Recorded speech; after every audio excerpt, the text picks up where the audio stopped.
Olá, pessoal! Neste vídeo, falaremos de eletrostática, especificamente do assunto sobre carga elétrica. Este é o mapa mental 2 de 8. A carga elétrica pode ser definida de duas formas. A primeira delas, no átomo. Sabemos que o átomo possui prótons e elétrons. Os prótons e elétrons possuem exatamente a mesma carga, 1,6 vezes 10 elevado a menos 19 coulombs. Coulomb é a unidade de carga elétrica. A diferença entre o próton e o elétron está no sinal. O próton tem carga positiva, o elétron, carga negativa. O próton está confinado no núcleo do átomo, não pode ser movido. O elétron está na eletrosfera, tem liberdade, pode ser movido. Então, a segunda definição para a carga elétrica é nos corpos. Para calcular o valor da quantidade de carga elétrica em um corpo, basta multiplicarmos N vezes E. E é a carga elementar, este valor que especificamos anteriormente.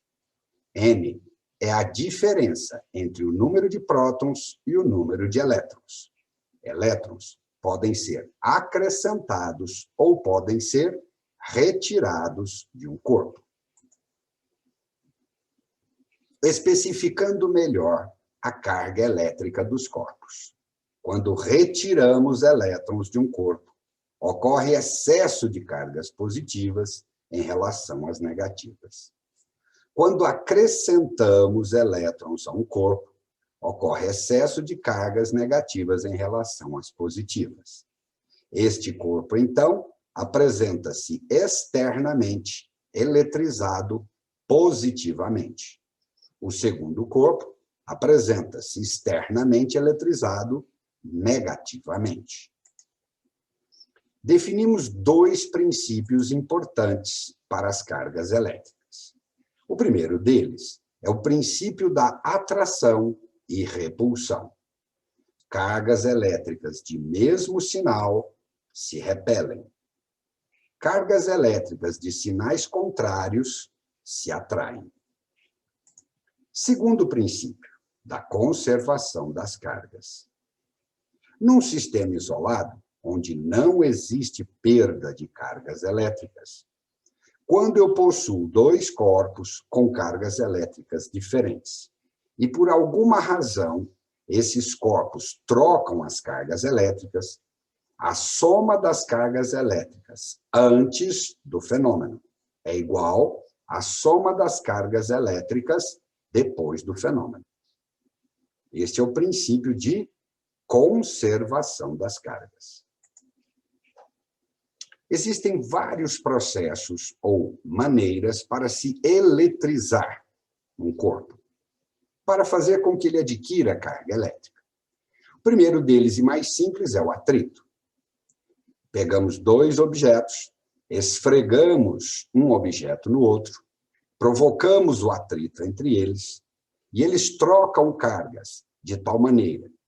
Neste exemplo, o corpo A perde elétrons, fica com carga positiva. E o corpo B absorve os elétrons, fica com carga negativa.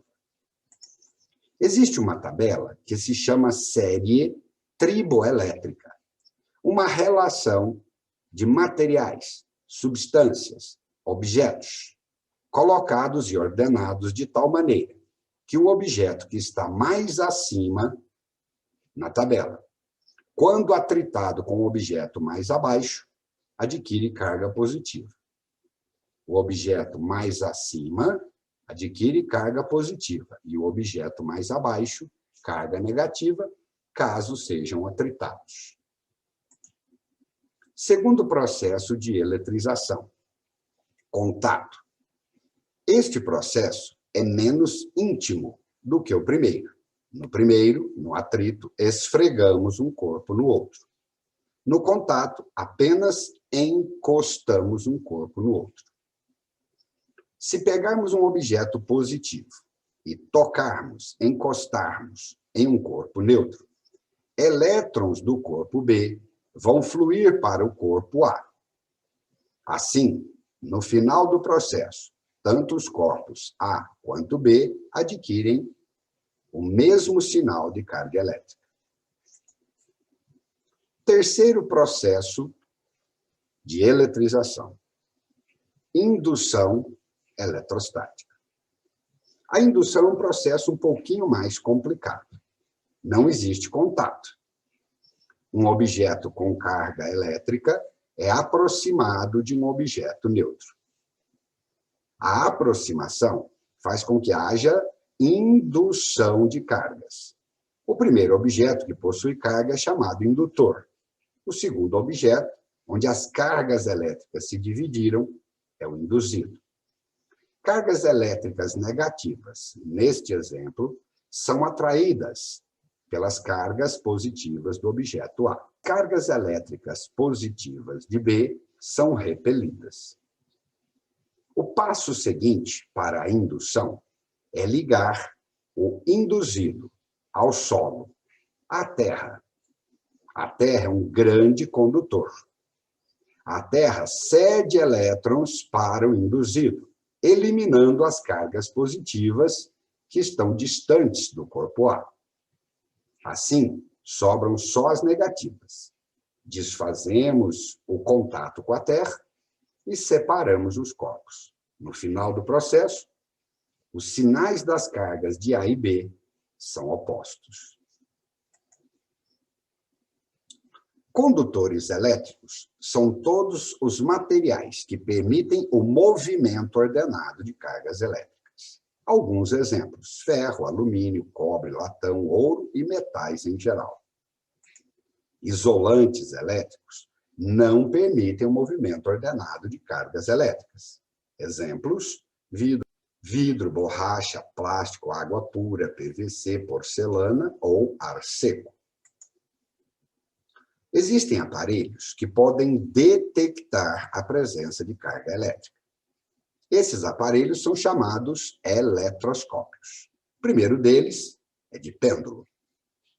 Um fio isolante possui uma esfera condutora presa à sua extremidade.